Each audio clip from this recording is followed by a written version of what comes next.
السلام علیکم ناظرین، میں ہوں Asad Majeed. Welcome to my channel expose the reality. دوستو، کیا کسی نے کبھی یہ سوچا ہوگا یہ معصوم ننھا سا پیارا سا نظر آنے والا جانور خرگوش کسی ملک کے 70% رقبے پر قابض ہو سکتا ہے اور اس ملک کے لیے درد سر بن سکتا ہے؟ جی ہاں، آسٹریلیا میں خرگوش نہیں پائے جاتے تھے۔ یہ قدرت کا ایک راز تھا۔ قدرت کے اس راز سے ایک انگلینڈ کے انگریز تھامس آسٹن نے 1859 میں چھیڑ چھاڑ کی، جس کی وجہ سے آسٹریلیا آج تک اس امتحان میں ہے۔ دوستو، یہ تب کی بات ہے جب تھامس 1859 میں انگلینڈ سے آسٹریلیا آیا۔ تھامس ایک اچھا شکاری تھا۔ اسے محسوس ہوا آسٹریلیا میں اور بہت سے جانور ہیں شکار کے لیے، لیکن ان جانوروں کا شکار یہاں پہ خرگوش نہیں ہے۔ دوستو، تھامس کوئی ایسا ویسا شکاری نہیں تھا۔ یہ ایک امیر آدمی تھا۔ اس نے انگلینڈ سے 24 خرگوش منگوائے اور اپنی ہی لینڈ پر چھوڑ دیے۔ تھامس کے شکاری دوست بھی خوش ہوئے۔ کچھ عرصے بعد تھامس اور اس کے دوستوں نے خرگوشوں کا شکار شروع کر دیا۔ دوستو، شروع میں انہوں نے خرگوشوں کا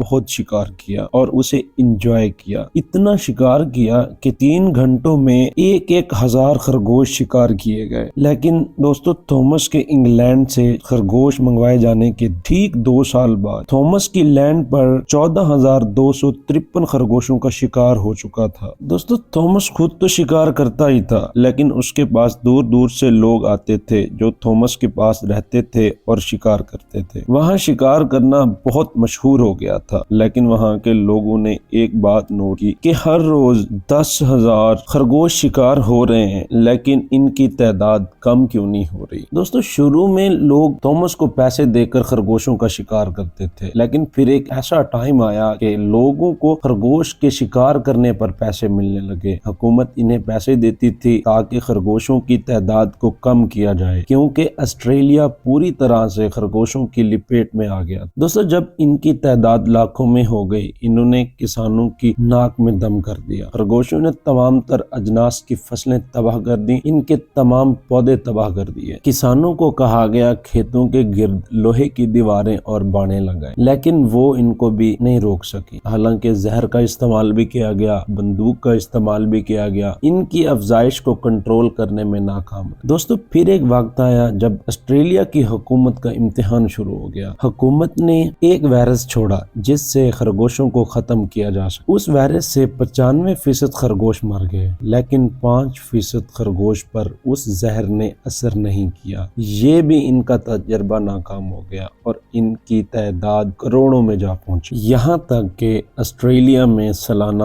20 لاکھ خرگوش مارے جانے لگے۔ لیکن پھر بھی ان کی وزارت زراعت اور خوراک کے مطابق آسٹریلیا کو سالانہ 13 کروڑ امریکی ڈالر کا نقصان ہوتا ہے، جو صرف خرگوش کرتے ہیں ان کی فصلوں کو نقصان پہنچا کر۔ دوستو، سالانہ 20 لاکھ خرگوش مار دیے جاتے ہیں، لیکن پھر بھی 2 کروڑ اپروکسیمیٹلی آسٹریلیا کے 70% رقبے پر پھیل چکے ہیں، جو آسٹریلیا کا درد سر بنے ہوئے ہیں۔ ان کی افزائش کو روکنے کے لیے بندوق، زہر، وائرس اور حالانکہ دھماکہ خیز مواد کا بھی استعمال کیا گیا، لیکن ساری کی ساری کوششیں بے سود ٹھہری۔ دوستو، ان کی بہت زیادہ افزائش کی اصل وجہ آسٹریلیا کا کلائمیٹ تھا۔ انگلینڈ میں خرگوش بہت زیادہ سردی میں زیادہ بریڈ نہیں کرتے تھے، جبکہ آسٹریلیا کا موسم ان کے لیے خوش آئندہ ثابت ہوا اور ان کی افزائش بہت زیادہ ہو۔ دوستو، بتانے کا مقصد ہے کہ اللہ کی تقسیم کے ساتھ چھیڑ چھاڑ کرنا یا اللہ کی تقسیم پہ شک کرنا، یاد رکھیں اللہ نے جسے جہاں رکھا ہے